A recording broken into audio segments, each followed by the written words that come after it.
chemicals, right? Well, if you smell chemicals, then you're exposed to chemicals, right? Yeah. Even though they're well below our action levels, they're still there, and you're still exposed, right?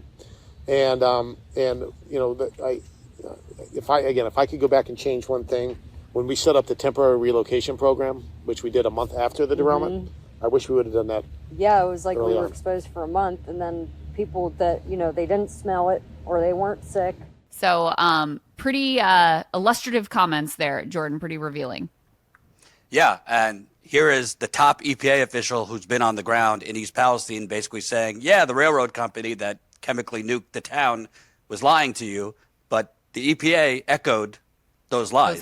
They said the same thing. So it's very illuminating because they brought people back to town within days of chemically detonating over 1 million pounds of vinyl chloride. That's linked to all sorts of cancers, leukemia, reproductive issues in women.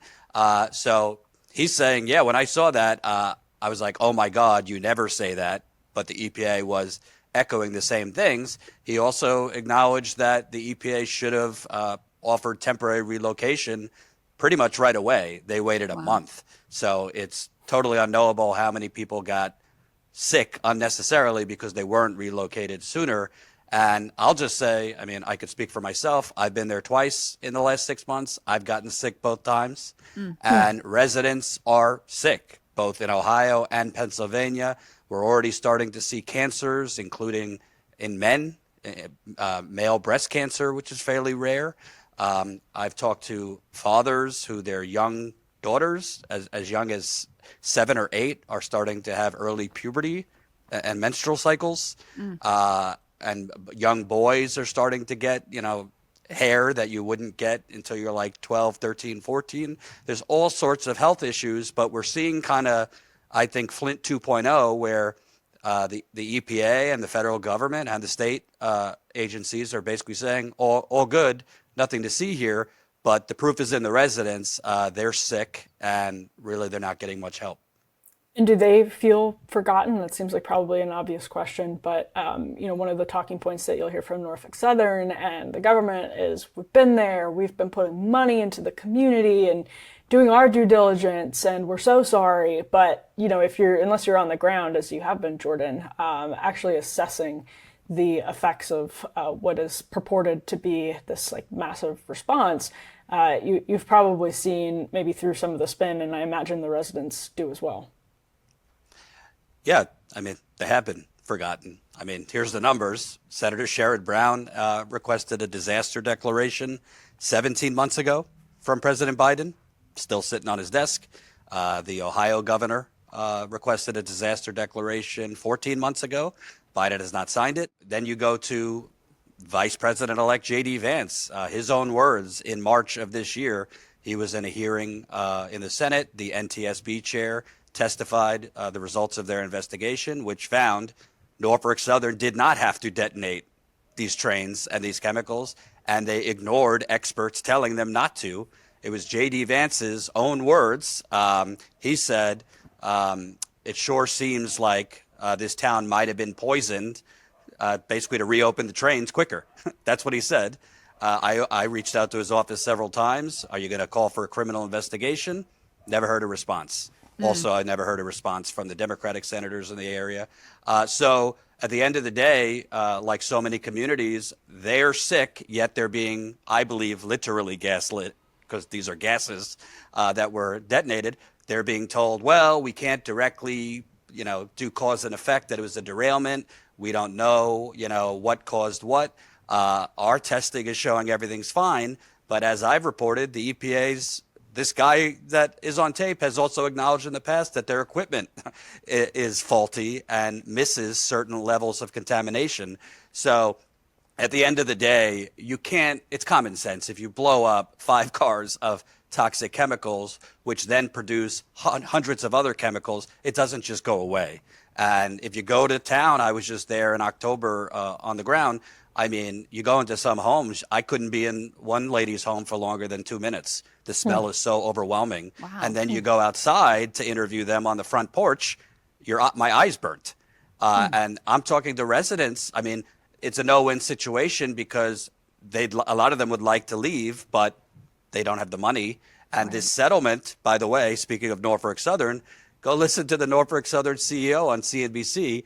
He's basically acknowledging that their settlement, they settled for $600 million, is just their insurance policy. Their insurance is covering their settlement. So residents that I'm speaking to, in addition to the medical issues, it's you're basically, some of them have said, I feel like a prisoner in my own home because we can't afford to leave. Jeez. Yeah, and Jordan, to go back to the assessment from JD Vance, which I think, your reporting bears out, it does look like the reason the train was detonated wasn't because it needed to be. It's because they wanted to move trains faster. In other words, they cared more about the profit motive than the potential chemical toxic fallout in this community.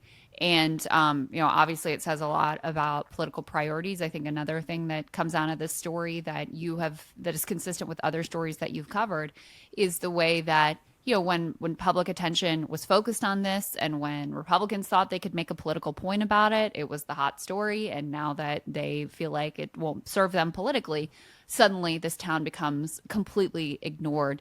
How do some of those themes parallel with what you uncovered, for example, in Flint, Michigan, and in other cities that have been similarly poisoned or subject to severe environmental degradation? Yeah, I think it's important because the media kind of misled that the focus in Flint was only lead. There was a lot of other things in the water. Here, I think the media has misled that this is only East Palestine. I mean, I'm talking to toxicologists. This plume traveled to as many as 8 states, including Canada. So it's not just East Palestine. In some cases, people got it worse in Pennsylvania based on the chemical plume. So this is a multi-state issue. And what I'm seeing, listen, Trump went there. He passed out hamburgers to people. It is a conservative area that voted for him. But I don't see Trump or his vice president, who represents these people, saying we're going to sign the disaster declaration. I haven't seen any of them mention maybe we need to provide health care to these folks. Biden, it took forever for Biden to go there, and most people don't know because the media didn't report it. He spoke in a candle shop because the city building smells so bad. So he spoke in a candle shop.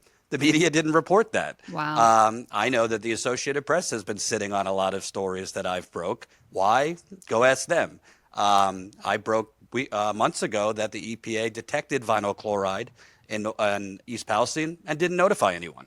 So this is a massive cover-up. And when we think of, I don't want to compare, but obviously what's going on in Gaza is awful. The bodies are piling up in real time. Well, there's some slow-moving genocides happening in America. It's just the bodies pile up in 5 years, in 10 years, in 15, 20 years, because vinyl chloride exposure, which then becomes formaldehyde and hydrochloric acid and a whole lot of other things. I mean, you could get cancer. There's reproductive issues. Residents I'm talking to, I see the damage as I talk to them. Their memories are going. Cognitively, they're not well. So this is more of a slow-moving train wreck as opposed to, the bombs dropping right away. And it's not the only place. I mean, we just had this in Conyers, Georgia, where a chemical plant went on fire, and there was chlorine gas in the air spreading as far to Alabama. That was used in World War I, by the way, chlorine gas as a weapon of war. The media covered it for a week. Now it's gone. Residents are reaching out to me about their symptoms. They're being told everything's fine. So I think folks need to wake up. It's not just Flint or East Palestine. And, I'm not a don't trust the government at all costs kind of person, but I agree with RFK on one thing. We do have a problem with regulatory capture. The EPA, whether it's incompetence or worse, they essentially allowed a multi-billion-dollar railroad company that crashed to then control the emergency response. The EPA was there on premises when they blew up these train cars, and then they went along with the line that everything's fine. Well, all you got to do is go there. Everything's not fine. And I don't care if you're progressive, conservative, doesn't matter if you supported Harris or Trump. People, if they, through no fault of their own, have been basically sacrificed, they should be allowed to move at the expense of the company or the government, and they should get health care. The settlement doesn't even provide them free health care. I'm going to stay on this. And this is a big cover-up. I mean, if you read the article and listen to the audio, he's contradicting everything they've publicly